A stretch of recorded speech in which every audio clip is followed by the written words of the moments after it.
Hey everyone, welcome to podcast number 15, The Roaring 20s. Topics we're going to cover today are Republican politics of the 20s, the culture war of the 20s, which includes things like intolerance and the Jazz Age. So, should be a pretty fun, air quotes, little podcast for you today. So let's go ahead and get started.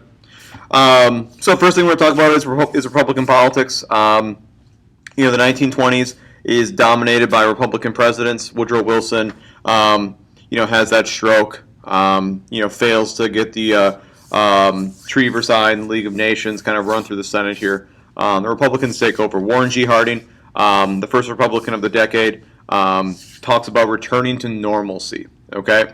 Now the nice thing about these Republican presidents is, for the most part, they're super similar and they're kind of easy to remember because both Harding and Coolidge are basically these guys who are very, very pro-business. Okay, they're going to believe very much in this laissez-faire approach to the economy. They're going to believe in tax cuts for the wealthy, believing that if the wealthy have tax cuts, they'll be easier for them to invest in their businesses and hire more people and that kind of stuff. Okay, so Warren G. Harding most definitely is that pro-business president. In fact, if you're a Republican at this time, you are pro-business. Okay, both these guys are going to go after progressive reforms. They're not going to be these progressive presidents that we've seen in Roosevelt, Taft, and Wilson. So there's going to be a shift away from progressivism here. We're also going to see both of these guys are going to be strict isolationists. So they are not going to be, for getting involved in really foreign affairs. Okay. I guess really the one key difference between Harding and Coolidge is that Harding is very well known for all the scandals that his administration suffers. He's only president for a couple of years. He does die in office. But two major scandals hit. One being the Veterans Affairs scandal, where a member of his administration steals lots of money from the Veterans Affairs. Okay. We also see the Teapot Dome scandal, where members of his administration take bribes and make illegal business deals involving oil for the Navy. That's really the difference between Harding and Coolidge, is that they're both very similar. They're isolationists, they're pro-business, tax cuts for the wealthy, anti-progressivism. But the one key difference is that they're going to also be, Harding's going to have more of the scandals. Okay. Moving on. There is some criticism to this. We have a literary movement known as the Lost Generation. We're going to see some very famous American writers who are basically going to reject the Republican, quote-unquote, business culture of the time. They're going to criticize materialism and the closed-mindedness of middle-class America. So you have Sinclair Lewis, you have F.C. Scott Fitzgerald, who wrote The Great Gatsby. So you do have this kind of literary movement in response to this Republican business culture, this shift away from progressivism. Okay. Also, one of the things about the Roaring 20s, and I think we oftentimes think of the Roaring 20s very simply in that it was this great time for America. Everyone's having a great time. Everyone's partying it up. And while maybe part of that's kind of true, in the 20s, there's a very big culture war going on in America. It's almost like there's two Americas, okay? You have your rural America, so rural meaning, country America, people that aren't living in the cities, people that are, living in those small towns, so small town America. And you have urban America, okay? Now, in rural America, you're going to find people that are typically Republican, okay? They're going to be very disturbed by the new music. They're going to be very disturbed by changing demographics, meaning they're not going to like African Americans moving into, the North or the West, okay? They're not going to be very pleased with all these new immigrants, all these new Italian and Polish and, Russian immigrants that are flowing into America, at this time, turn of the century, 1920s, whatever, all right? They're also going to be very disturbed by the changing woman of the 20s. They're going to be very, very disturbed about this flapper, these women who are kind of rejecting the social norms of the time, the traditional, view of a woman being, you're going to get married, you're going to run the household, you're going to have your babies, and you're going to be happy with that life. So they're going to be very much shocked by how many women are kind of rejecting that way of life. Okay, they're also going to be very upset by challenges to Christian beliefs, and they're also going to be shocked that people are going to violate prohibition. Okay, and so that is kind of rural America. Whereas in urban America, you're going to see a lot more Democrats. You're going to see more people. Once again, we don't want to just make absolutes here. You're going to see more people that are going to be embracing like the jazz age, the sexual revolution.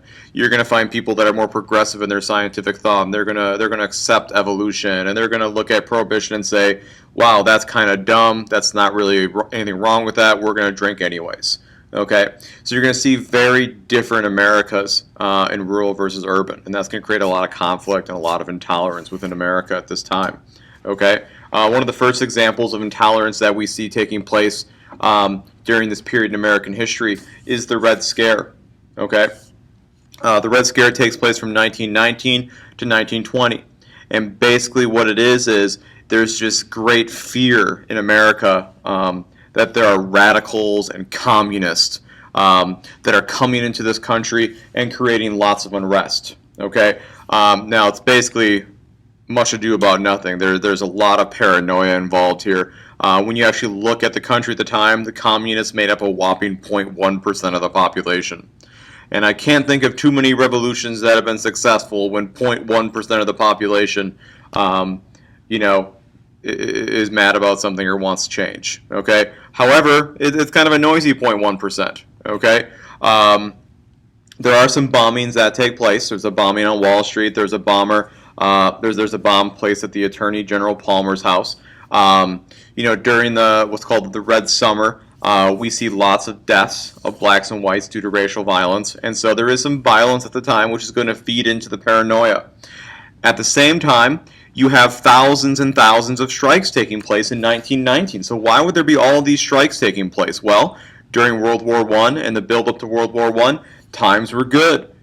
There's lots of orders coming in for the war production. Also, the United States government is making sure that there's no disruptions to labor.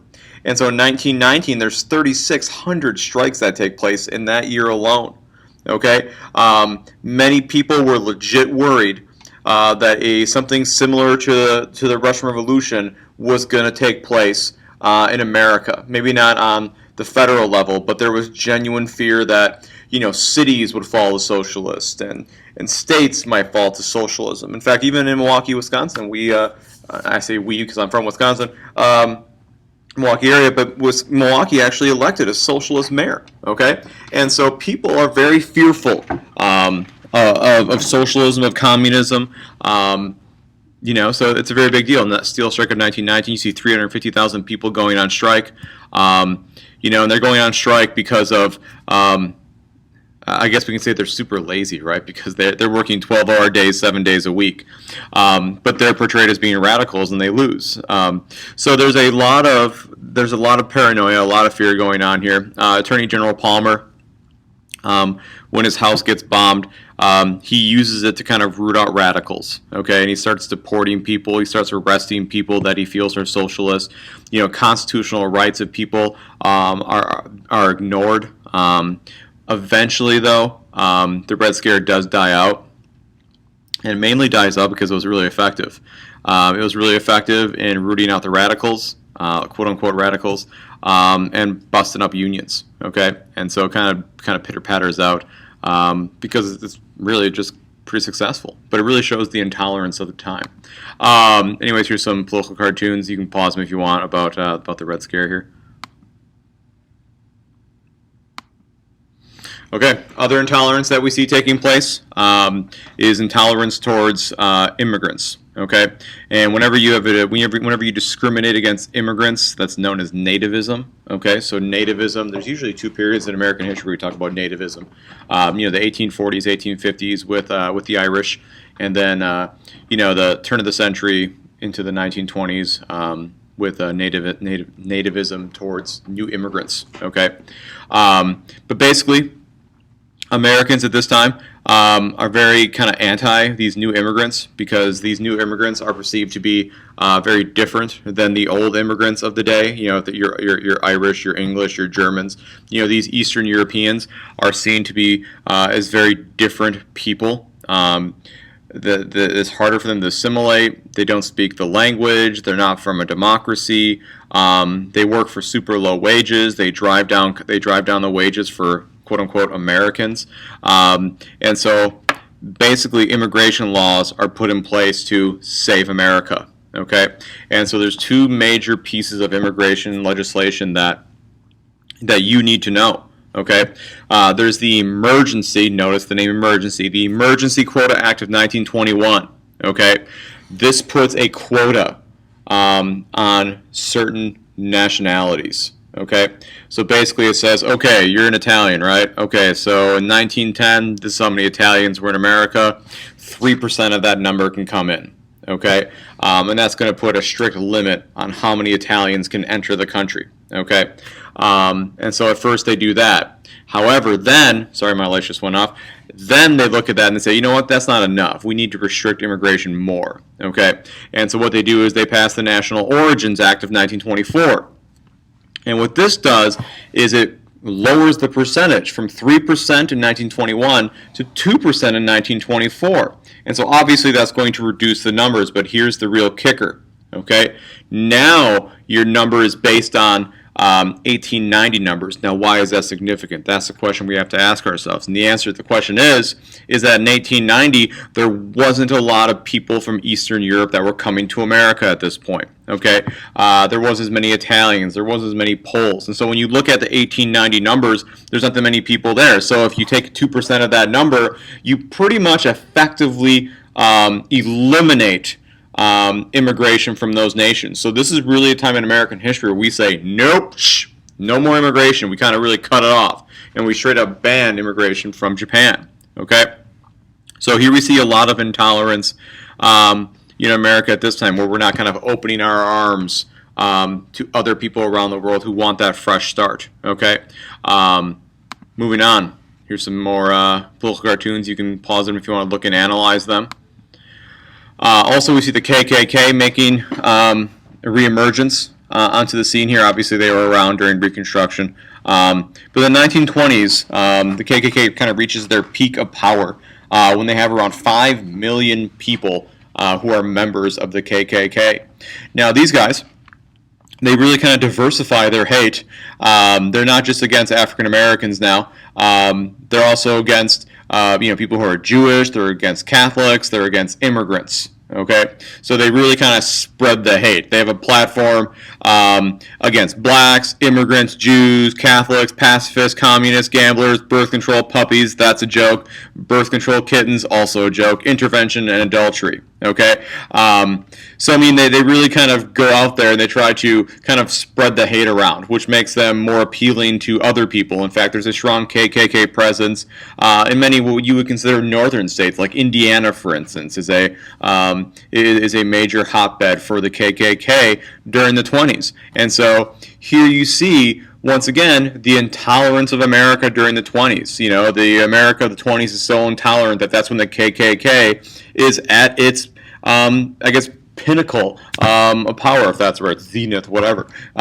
So anyways, moving on, we see more intolerance with the Scopes trial. Okay, here you see, maybe I shouldn't say intolerance, but whatever. You're going to see fundamentalism, versus modernism. Okay, basically, the Scopes trial is about this biology teacher who's indicted for teaching evolution in the schools. Tennessee law had banned the teaching of evolution because they wanted just creationism taught. Okay, so this guy Scopes teaches biology, and he gets fired, and he's going to be tried in Tennessee court. And so there's this circus of a trial where you have William Jennings Bryan, a very famous American, who argues for creationism, and you have Clarence Darrow, who defends Scopes and evolution. Okay, and it's kind of this silly, kind of weird kind of trial where you look at it now, it's kind of comical. Scopes is actually found guilty, so he loses, but he never serves any jail time. He's actually released on a technicality, whatever. But it shows kind of this emerging conflict between science, and religion. It's not the first time that science and religion have kind of butt heads, but here you're going to see, another example of a challenge to religion, where people are going to start to say, you know what, creationism, no, evolution, yeah. You're going to have people that are very much disagreeing about that, and so to a certain extent, I think you still have people today that disagree about, what should the role of religion be in public schools and the lives of everyday Americans. So, anyways, moving on, the Jazz Age. Is very. I think most people recognize the Jazz Age as being an integral part of the 1920s. Many people saw the Jazz Age as being a rejection of traditional society. Within the Jazz Age, we have the flapper, who is this woman who smoked, who drank, who swore, who were more promiscuous. Okay, this is really known as kind of that first sexual revolution that takes place in America. And when I talk about sexual revolution, guys, I'm not talking about women who are engaging like in premarital sex and stuff like that. That's still kind of taboo at this time. Premarital sex will be the next sexual revolution in the 1960s, where you have this concept of free love and stuff like that. Sexual revolution here implies, women that go on dates with men and are unsupervised. They may, kiss and do stuff like that. But we're not really talking about premarital sex. We're talking about sexual revolution. Okay, but it's basically women kind of going out there, having some more fun. We also see women at this time becoming, sexual objects. Okay.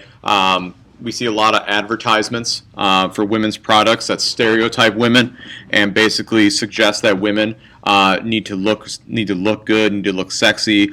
And I think if you think about it today, that's still kind of continue. You think about what are the expectations on a woman for looking good, based on a man for looking good. Okay, we see divorces increase during this period, and I think that's more of a sign of not that there's a decreasing level of morality in America, but I think that when you see divorces rise, what it really says is that women are more independent, women are more capable of taking care of themselves. And so, as you see women become liberated throughout the 20th century into the 21st century, you see women who, make more money in their jobs, and because of that, they're not so dependent on their husbands. And as a result, you see more women leaving unhealthy marriages. Okay. Anyways, you also see during the Jazz Age, you see the Harlem Renaissance taking place, which is a flowering of African American culture, both music and dance and literature going on. Obviously, some of the most famous African American culture of this time is jazz music, which originates in New Orleans. And it is very popular in America. Once again, not very popular in rural America. They're going to call it the devil's music. But some of the great jazz musicians of the time, Louis Armstrong, Duke Ellington, those are some of the famous guys from back then. Okay. Also during the 20s, and people are sometimes surprised by this, but like during this big decade of partying, prohibition was in place. So the ban of liquor, alcohol, wines, all that stuff. That was banned in 1920, which is kind of the culmination of the temperance movement that's been taking place, since really the 1820s, 1830s. And so the 18th Amendment goes into place. The reasonings for prohibition during the 20s is, drinking, took away the health of men. When people drink, they're more likely to abuse their spouses, not take care of their children. So. That was the reasoning behind prohibition. The problem with prohibition is that many people did not consider drinking wrong. And when people don't consider something wrong, they will typically ignore a rule or a law. Okay? And so we see in America at this time, we see huge differences in obedience to prohibition. So for instance, in Kansas, a rural place, obviously, 95% of Kansasites, whatever they're called, support or obey prohibition, whereas your New Yorkers, only 5% obeyed it. So you see a major difference between, rural and urban Americans, once again, in obeying prohibition. Okay? So anyways, we've got some more, some visuals for you to look at here. The very famous prohibition poster here. Another one of my favorite ones here. We waste grain. Great. Here you see some of the more famous pictures of federal agents destroying alcohol. So they're taking an axe to some kegs here, dumping this barrel of beer down the drain here. Okay. Consequences of prohibition. I think this is pretty significant. This is something that has a lot of relevancy today. Some of the consequences of prohibition is you have a major loss of tax revenue. But the real big one here is that people still want their alcohol. And as a result, you have shady people that come onto the scene to meet that demand. And so what we see happening is we see organized crime basically popping up in most American cities. Infamously, you have the very infamous Al Capone in Chicago, and you have these other gangs in Boston, New York, and Philadelphia. Organized crime flourishes because of prohibition. That's obviously a major problem. Okay. Also, we see a lot of heroes during the 1920s. Mass media, and these improvements in technology. We have movies now in the 20s becoming a very big thing. And one of the first movies with sound was The Jazz Singer. You have Charles Chaplin, a very famous actor at this time.